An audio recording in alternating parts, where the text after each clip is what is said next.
What Africa will look like in 10 years, 2035. What if I told you that the most important continent of the next decade, isn't America, isn't Europe, isn't even Asia, but Africa? Yes, the same Africa that the West has too often written off as a continent of problems is about to shock the world. By 2035, Africa will have 1.7 billion people, the largest youth population in human history, and some of the fastest growing economies on Earth. It will be a place of revolutions: political, technological, cultural, and ecological. But here's the twist: Africa's future is not guaranteed. In 10 years, it could become a rising superpower bloc, or it could descend into chaos, climate wars, and exploitation. Today, we're going to paint the picture. What will Africa look like in 10 years? Who will rise? Who will fall? And why the future of the entire world will depend on Africa. Stay with me, because what you're about to hear will change how you see the next decade forever. The end of neocolonialism? Let's start with politics. Right now, across West Africa, something extraordinary is happening. Countries like Mali, Burkina Faso, and Niger have kicked out French troops, torn up military deals, and declared, "No more colonial masters." Leaders like Captain Ibrahim Traoré in Burkina Faso are becoming symbols of African resistance, echoing the legacy of Thomas Sankara, who once said, "He who feeds you controls you." In the next 10 years, this anti-colonial wave will likely spread. By 2035, many African nations will have cut military and financial dependence on France, the US, and the EU. Instead, they'll form stronger alliances with Russia, China, Turkey, the Gulf states, and each other. This means we could see a new African military bloc, where countries in the Sahel coordinate defense, intelligence, and resources, standing as one against terrorism and foreign interference. But here's the risk: some of these leaders will be true revolutionaries. Others will be opportunists in uniform, using nationalism as a mask for dictatorship. By 2035, Africa will either see the birth of a multipolar continent, or the rise of new strongmen who look different but act the same as the old elites. Either way, the age of unquestioned Western dominance in Africa is ending. The next decade is about sovereignty. Africa's economic future. Now let's talk about money, because Africa's economy is about to explode. Today, Africa holds 30% of the world's mineral reserves: gold, cobalt, lithium, uranium, and oil.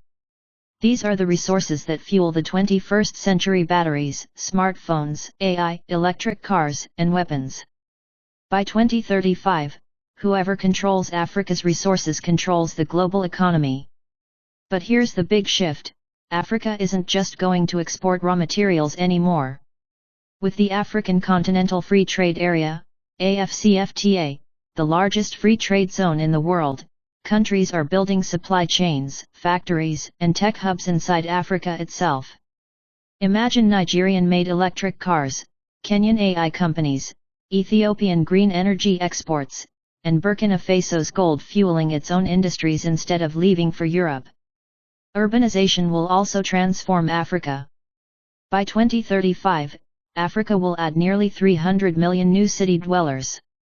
Cities like Lagos, Kinshasa, Nairobi, and Johannesburg will become megahubs of culture and commerce. But there's a warning: if corruption and foreign manipulation continue, Africa could remain a resource colony, where wealth flows out while poverty stays in. That's why the battle of the next decade is not just about growth, it's about who owns the future. Africans, or outsiders? Crisis or opportunity? No discussion of Africa's future is complete without climate. By 2035, Africa will face some of the harshest climate realities. Expanding deserts in the Sahel. Rising sea levels threatening coastal megacities. Droughts pushing millions into migration. But here's the paradox: Africa also has the biggest opportunity in green energy. The Sahara alone receives enough solar energy in one day to power the world for a year. East Africa's Rift Valley holds massive geothermal potential. The Congo River could generate enough hydroelectric power for half the continent. In 10 years, Africa could become the green powerhouse of the planet, exporting not just raw materials but renewable energy and climate solutions. And in agriculture, movements like agroecology and regenerative farming are spreading. By 2035, Africa may feed itself with climate-smart agriculture, reversing decades of dependence on foreign food imports. The question is, will African leaders choose climate sovereignty, or will corporations once again own the land, the rivers, and the sun? The Tech and Youth Revolution. Here's the game changer: Africa is the youngest continent on Earth. In 10 years, its median age will still be under 20. That means millions of innovators, dreamers, and hustlers will be shaping the continent. By 2035, fintech in Nigeria, Kenya, and South Africa could rival Silicon Valley. AI labs in Egypt and Rwanda could leapfrog Africa into the knowledge economy. Space programs in Nigeria and Ethiopia could put African satellites and maybe astronauts into orbit. Digital currencies may replace weak national currencies, giving Africans more freedom from inflation and foreign control. Think about this: in 2035, an African teenager could design an AI app in Nairobi, sell it to users in Accra, and get paid instantly through a Pan-African digital wallet without ever needing dollars or euros. This is Africa's leapfrog moment. Just like it skipped landlines and went straight to mobile phones, Africa could skip old financial systems and jump straight into a digital-first economy. But again, the warning: if Africa doesn't invest in education, millions of young people will be left behind, jobless, and frustrated. That's when youth power turns into unrest, migration, and even revolutions. The youth are Africa's greatest weapon, or its ticking time bomb. Africa on the world stage. So where does this all leave Africa in 2035? Picture this: the United Nations Security Council debates a crisis. No longer do America, France, or China dominate. Instead, African states speak with one voice, demanding equal power. Picture the World Bank and IMF no longer dictating terms, because Africa has its own financial institutions backed by BRICS+. Picture the African Union evolving into something closer to a United States of Africa, with a shared defense pact, stronger currency, and common policies.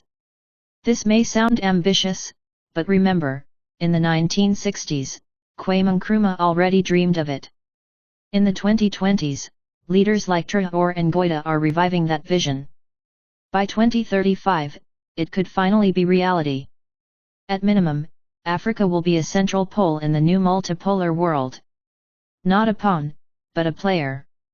Please like and subscribe to keep this content coming. The future is African.